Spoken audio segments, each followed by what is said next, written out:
Members of the regional, financial and political sectors continue to discuss the recent acquisition announcements by Sagicor and Scotiabank. Our top stories in Caribbean Newsline for Thursday, November 29. From the CMC News Center in Bridgetown, I'm Nicole Best. Good evening. Governor of the Central Bank of Barbados says the recent maneuvers by Sagicor and Scotiabank are indications that these global institutions are reappraising their future development. Earlier this week, the Trinidad-based Republic Holdings Limited indicated that it was acquiring Scotiabank's their banking operations in 9 Caribbean countries. At the same time, Sagicor announced that Alinvest has agreed to a $536 million takeover. Haynes says the region needs to recognize that it is operating in a global economy. What we have in the Caribbean generally are very small enterprises, and to be successful globally, you really need critical mass. And I suspect that that is part of the decision-making which, let's say, a Sagicor may have made in coming to their decision. Whereas, as you know, banking in the region, particularly post the global financial crisis, has not been seen as being very profitable for some of, particularly in the Canadian banks, who see significant risks, but perhaps don't see the type of returns which they would want to make. Haynes says that though the moves by both Sagicor and Scotiabank represent business transactions in the best interest of large corporate entities, it is an unfortunate development for the region. As it relates to banking, the region has benefited both through the global financial crisis and more recently with the de-risking initiatives being taken on having these large Canadian banks in our presence. You know, there are things that we may not like. There's often criticism of the pricing of the banks and so on. But I think as regional economies, having the Canadian banks present has been to our benefit. And therefore, there must be a little concern where, as a region, it appears that we are beginning to lose some of these banks, and therefore it's something that we have to look at very carefully, but we also have to recognize it in the context of the global repositioning of large corporate entities. Meanwhile, St. Lucia's main opposition party, the St. Lucia Labour Party, has sounded a warning to the government and people of St. Lucia regarding the growing trend among big businesses to merge. On Wednesday, SLP held a media brief to warn St. Lucia that such mergers and acquisitions may have a negative impact on the economy and the labour market, and the party is calling for safeguards to protect workers and customers. We get the details in this report from Rihani Isidore, our HTS News Force. About 5 different commercial banks presently operate in St. Lucia, which includes the soon-to-be-acquired Bank of Nova Scotia by their Trinidad and Tobago-based counterparts, Republic Financial Holdings Limited. Headquartered in Toronto, Ontario, Canada, and operating 3 branches in St. Lucia, Scotiabank, as announced on November 27th, has agreed to a U.S. $123 million sale to Republic. Completion of the Scotiabank takeover is still subject to various regulatory checks, but opposition leader Philip J. Pierce says it's time for the local and regional financial policymakers to step in and ensure the banking sector remains competitive. We basically may have a monopoly situation as far as banking is concerned, because with Scotiabank moving out as a player, then it means that we basically have 2 major players in the system. And what that calls for is we have to look at monopoly and trust rules and regulations. And I think we should do that at a level of the OECS. Because you see, mergers and acquisitions, which is what's happening now, will continue. It's happening now in the banking system. And further, the bank now is going to get further involvement in the financial system by getting involved in the insurance business.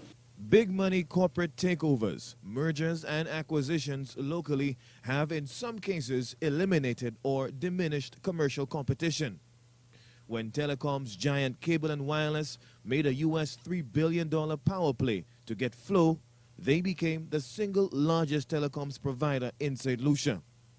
Multinational retailer Unicommerce Group, who owns Courts, dominates the furniture and appliance market.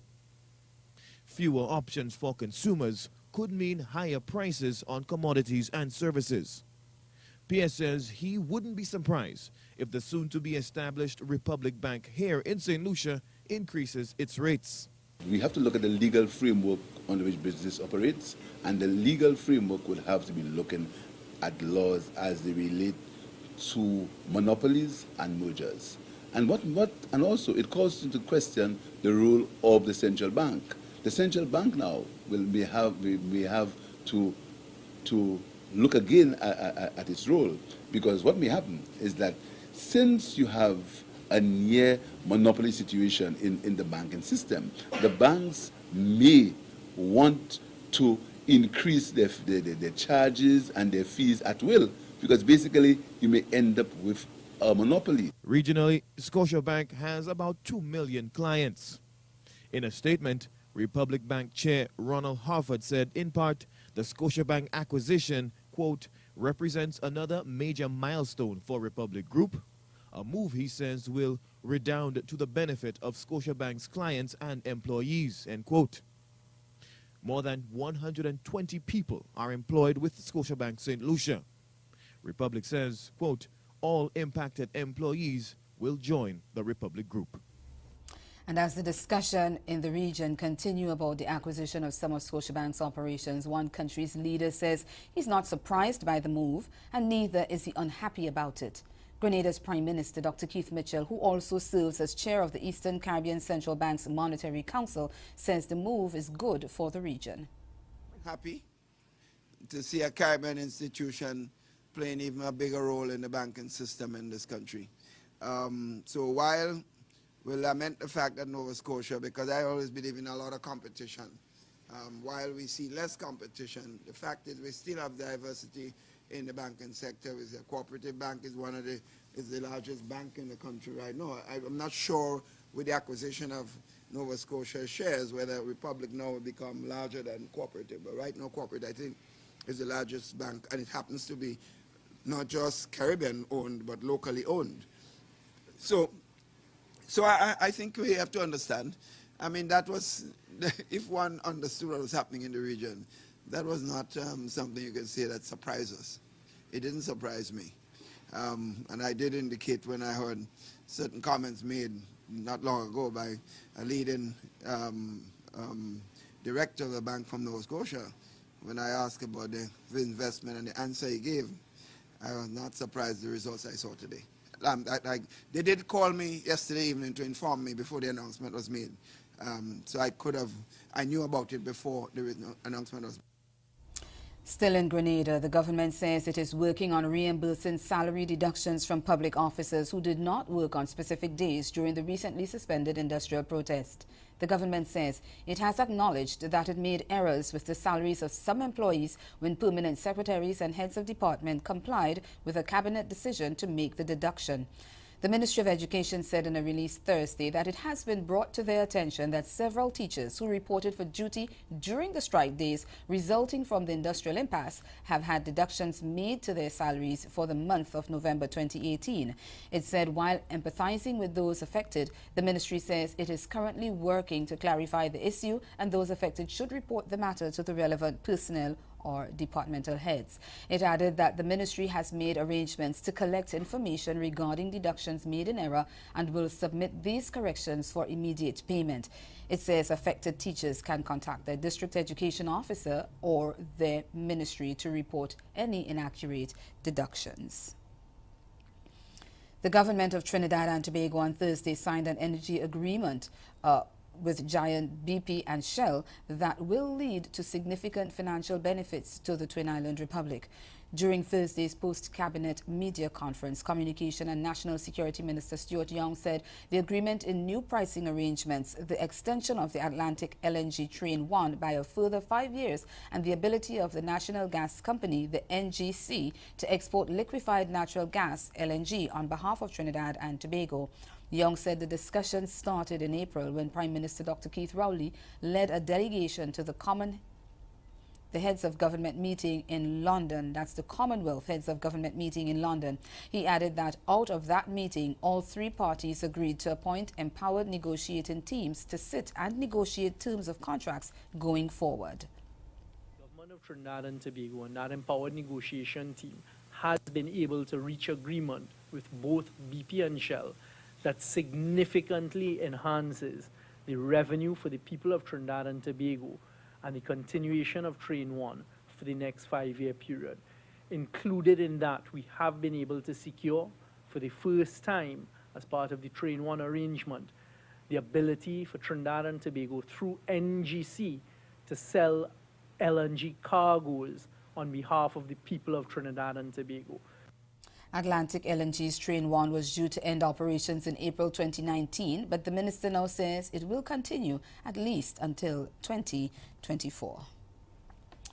And still to come in Caribbean Newsline, investigations continue in Jamaica following the discovery of the partially decomposed body of American-born businesswoman in Negril. The details of that story when we return.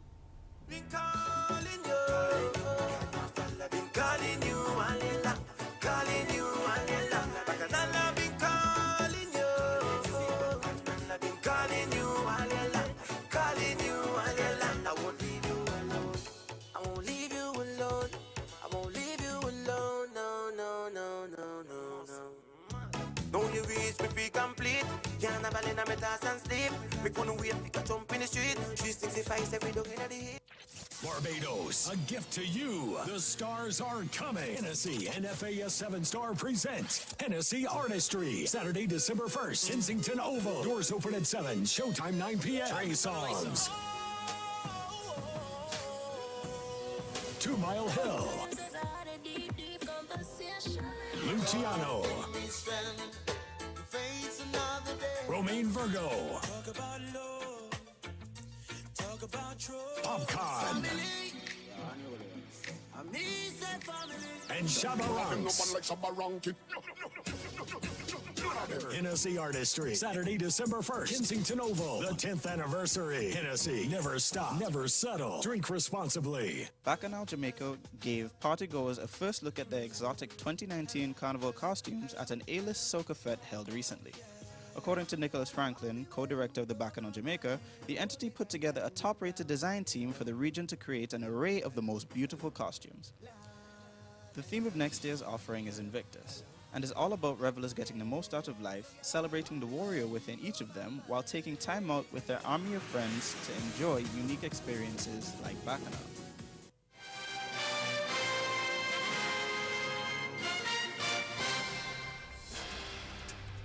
Investigations are continuing in the western parish of Hanover following Wednesday's discovery of the body of 72-year-old Nancy Hardy, an American national who was reported missing on the weekend. Police are reporting that they exhumed Hardy's partially decomposed body from a shallow makeshift grave in the community of Fish River Road in the parish. They say that acting on a tip, they went to the area where after several hours they found her body with the hands and legs bound and a mouth stuffed with a rag. Hardy, who originated from the U.S. state of Massachusetts, has lived in the tourist resort town of Negril for several years and operated the Natural Living Jamaica Guest House. Now, in light of this incident, there is a call for everyone in Jamaica to bear arms. We get more in this TVJ News report. Deep in the bushes in Green Island, Hanover, crime scene investigators sift through clues to identify a body buried in a shallow grave. Up to news time, the body was still on the scene, secured by members of the security forces. So far, though, the evidence gathered suggests that the body is that of 72-year-old American citizen Nancy Hardy. Persons reported seeing her car parked in the area on Sunday. The police are looking for a man they believe killed Miss Hardy, who is a regular visitor to Jamaica. Miss Hardy was reported missing on Saturday. It's also reported that bloodstains were found in her house. On Tuesday afternoon, investigators led the police to a shallow grave where the body was discovered.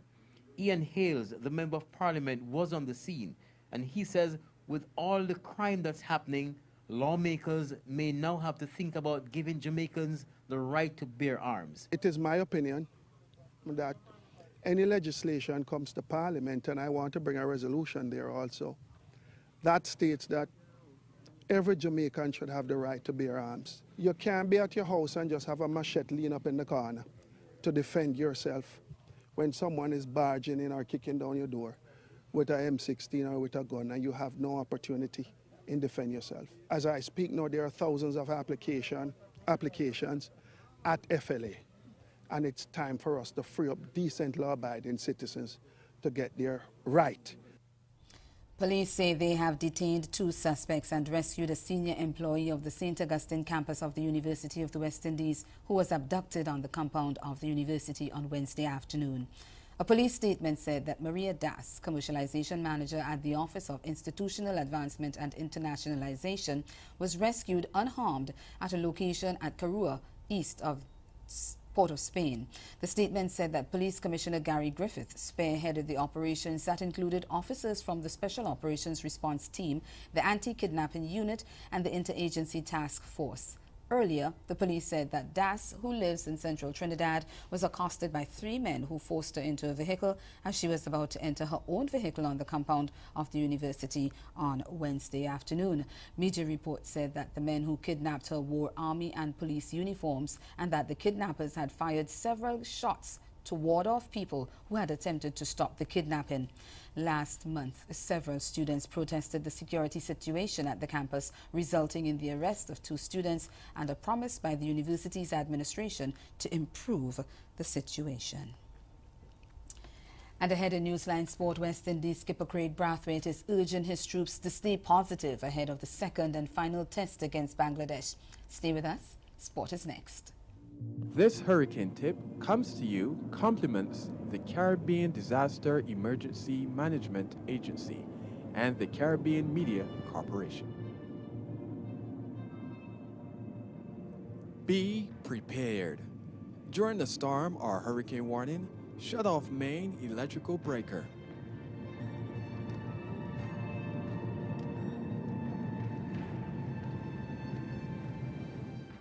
So the first step to making the curry is the boulders. So the boulders is kind of like pylori, but it's made with just split peas alone or dal powder. So over here I have some dal powder or some split pea powder. And to this I'm gonna add some salt. And I'm also gonna add some turmeric powder or some saffron as we call it back in Trinidad. Now you're gonna add some hot pepper. You know, I remember during my mother's lifetime when she told me I had to support then candidate Barack Obama. And her went back to a history of their jury segregation, bigotry, and racism. And in her lifetime, she never felt it was possible that somebody not alone could just run for president, but win. And since she said I was the reason why she voted for all those Republicans. Next time on Coalition Corner, standing up for human rights. We're not going to get there if we don't start looking at stigma and discrimination and providing legal ways of persons getting redress when they face stigma and discrimination. Should government take the lead? As we speak about our creating an enabling environment, it has to be government driven. There are persons who need to access care, who need to be nurtured in care, they need to be welcomed in care. Don't miss the next Coalition Corner.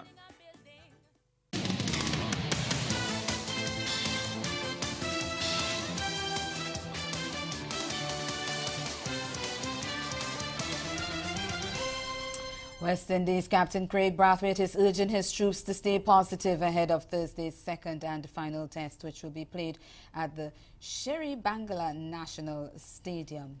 The Windies went down to the host by 67 runs in the opening test, their first defeat to Bangladesh in 7 tests. However, in a pre-match press conference, Brathwaite said once his players remained positive, he was expecting a series-leveling victory for the tourists. The stand-in captain said, and I quote, "Staying positive on this type of wicket is key. The bunks varied a lot in the first test. The onus is on ourselves to trust our defense and attacking methods.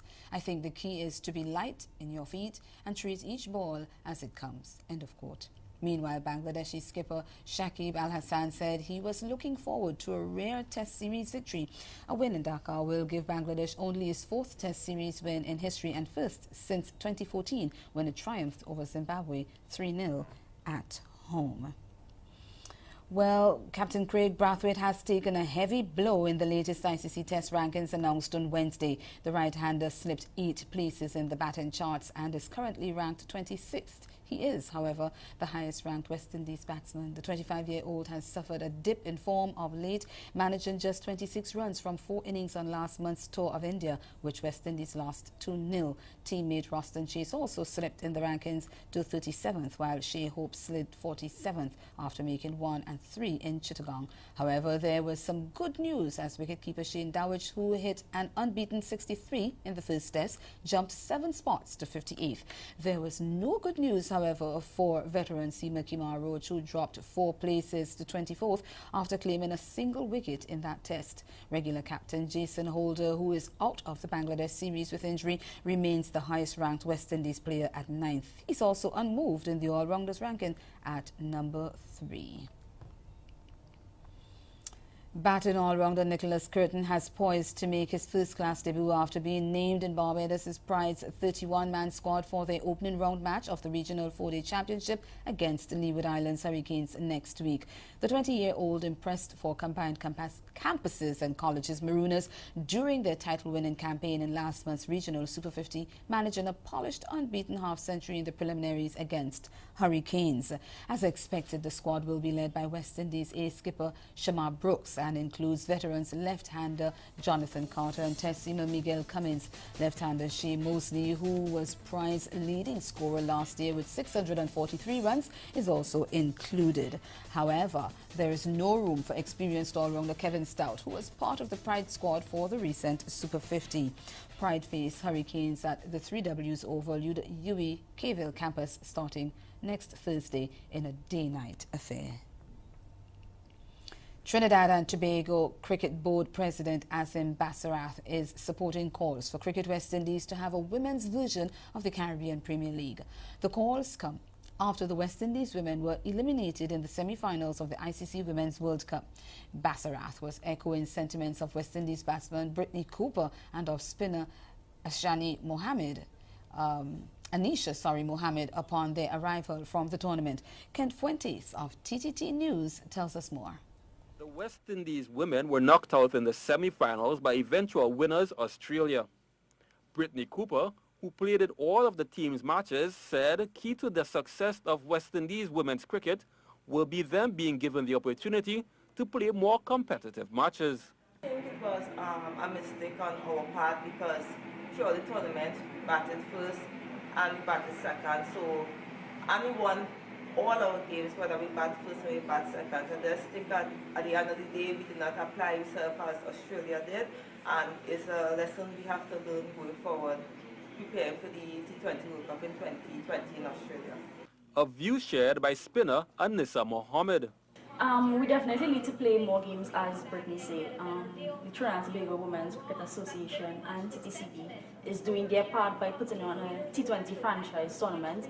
Hopefully CWI will do the same and probably have a CPL, even if it's just exhibition games just to start. Looking at this World Cup, we see that people are actually coming out to support women's cricket. So I guess it's up to CWI now to take the same initiative as TTCB and Trinidad and Tobago Women's Cricket Association. President of the Trinidad and Tobago Cricket Board, Asim Basarath, says the support for the tournament was beyond what they expected and hope this can be built upon for the future of women's cricket. After seeing what took place with this whole T20, I think that the West Indies Cricket Board should now start engaging CPL to ensure that they, it might not be next year or the next 2 years, but it's something that we should start working on to ensure that we have a women's tournament also, just like England and Australia. For coming out of this year's tournament, this World T20 tournament, I think we can only do justice to the game and to the women folk of the Caribbean. The next Women's T20 World Cup will be held in Australia in 2020. Meanwhile, Chief Operations Officer of the Caribbean Premier League, Pete Russell, says he expects that women will eventually be integrated into the biggest party in sport. The regional side was widely inconsistent with the bat throughout the tournament and claimed they were at a disadvantage to their Australian, English and Indian counterparts who play much more cricket year-round. Russell told the Newsday that the CPL had taken notice of the successful staging of the Women's World T20 in the Caribbean, which attracted large crowds at Providence Stadium, Darren Sammy Cricket Ground and Sir Vivian Richards Stadium. He said women's cricket, being part of CPL, had been discussed before and said it would eventually happen. Staying in the Twin Island Republic, the Trinidad and Tobago Gymnastics Federation plans to appeal a decision by a High Court judge who has ordered the body to pay gymnast Tema Williams $200,000 in damages. Williams was awarded the settlement by High Court Judge Frank Sipasad on Monday after she took action against the TTGF and 4 members of its executive, David Marquez, Akil Watley, and Ricardo and Donna Lusu, for unfairly replacing her with Marissa Dick at TTT's representative for a 2016 Olympic qualifier. Williams had sued the TTGF for $11 million. However, the TTGF president, Andy Gomez-Berg, has made it clear that he intends to appeal the judgment. Gomez-Berg said physiotherapists who gave evidence in the case said Williams told them she had been injured on March 29, 2016 in a level 10 event. And that's Caribbean. That's the sport. Stay with us. We'll be right back.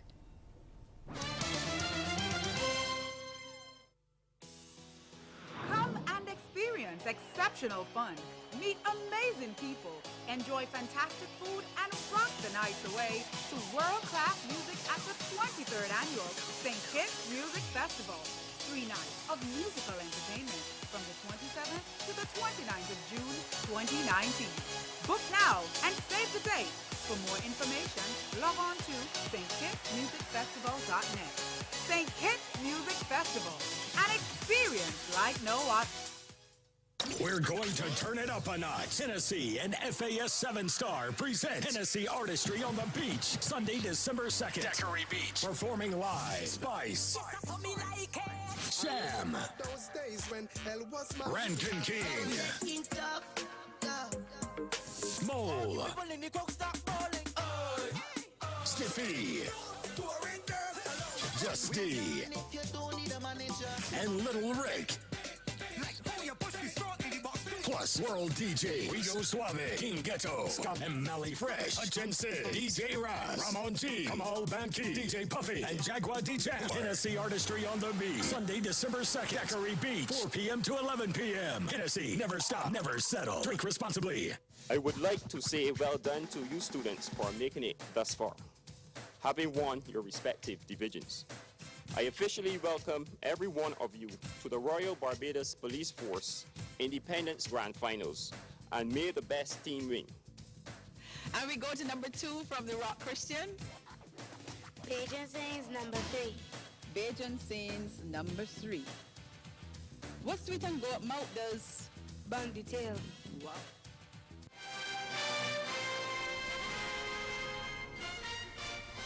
Again, the major developments of this day, members of the regional, financial and political sectors continue to discuss the recent acquisition announcements by Sagicor and Scotiabank. And in sport, West Indies skipper Craig Brathwaite is urging his troops to stay positive ahead of the second and final test against Bangladesh. That's Caribbean Newsline. For news and sport around the clock, subscribe to CarlinNews.com. We will be back here tomorrow, but until such time, do have yourselves a good night.